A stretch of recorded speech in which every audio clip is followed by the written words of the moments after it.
Hey everyone, welcome to David's Show.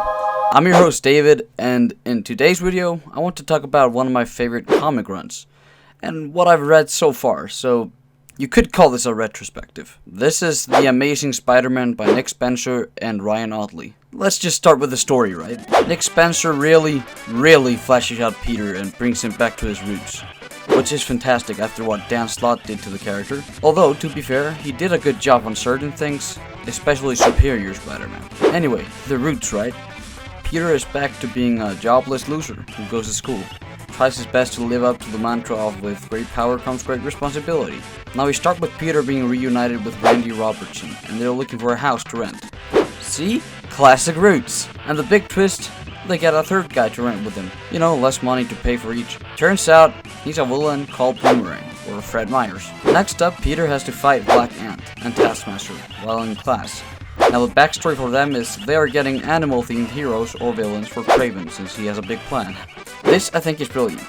Peter is accidentally pulled from his own body and split into two beings for the first volume, and he has to figure out how to get back before dying while fighting the Tricentennial and Mendel Strong. I totally forgot how important Mysterio is here, so I'm adding this in. As Peter stops his plan in issue 1 and turns out he's being controlled, as well as Wilson Fisk, by a new dangerous villain called Kindred. So volume 2, something interesting happens as Fred Myers, who is Boomerang, takes Peter to a quiz at the bar with no name, and they are ambushed by Wilson Fisk. Basically, since Meyer is on his bad side, he gets everyone at the bar to attack him.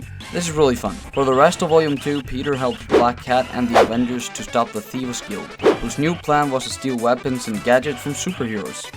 Come on, how do you expect that to go good for you in the end? Anyway, they win, of course. Ooh, it's Christmas in New York! Peter now has to help out J. Jonah Jameson. Wilson Fisk is always trying to bait Spider-Man as a mayor and actually set something up.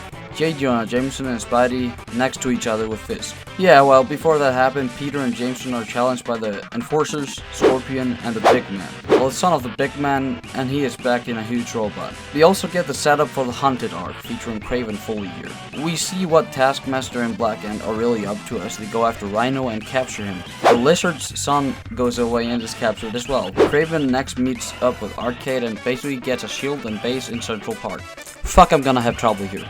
This pays off really. Spider-Man tries to find Lizard's son and kinda gets captured as well. And then they're all let out as Peter and all the animal-themed heroes and villains fight off Kraven bots, controlled by fans who have a neural link, in which if they die while controlling, they die in real life. Now that is evil.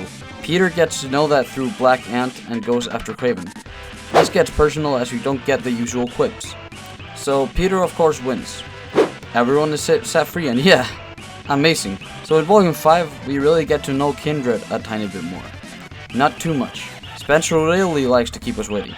No one even knows Kindred's identity yet. So Mysterio is in therapy, right?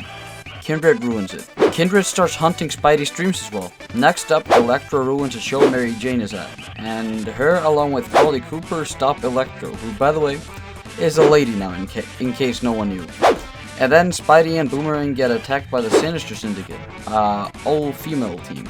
Basically, female Sinister Six. I didn't expect it to be as good as that, but then Wilson Fisk backstabs all of them and they team up to fight off his guards. Oh yeah, did I forget to mention Mysterio, as planned by Kindred, hired MJ for a role.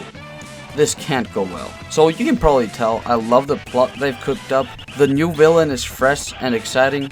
I love all I've seen of Kindred so far. I love that they brought Peter to his bad money situation, renting with friends, back to school and all that. It's incredible, honestly. And of course, the biggest surprise that they brought Mary Jane back as well. And they're together again. The villain selection so far is really nice as well. Actually, it's amazing. C-list and A-list villains. Alright, I'm not an artist so I can't say a lot here, but I do love what Ryan Ottley does with Spider-Man. He draws him excellently in my opinion. Colors him nicely with a fresh dark bluish color and an orangey red. I love his facial expressions and how he draws facial expressions. Now, Humberto Ramos is also joining on some of these, mostly the Hunted arc and Thieves Guild. He does a good job as well, but I can't say I like his art as much as Ryan Ottley's. I'd go as far as to say Ottley is the best Spider-Man artist since 22.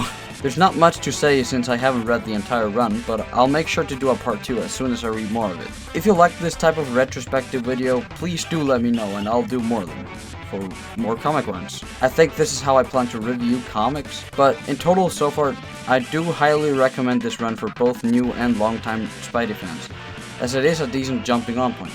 This run is filled with stunning art and great plots. So I will so far give Nick Spencer and Ryan Ottley's Amazing Spider-Man 8 out of 10. Thank you so much for watching. If you like this video, please do feel free to click the big red subscribe button, like the video, and comment down below. I'm David, and I hope to see you on another episode of David Show.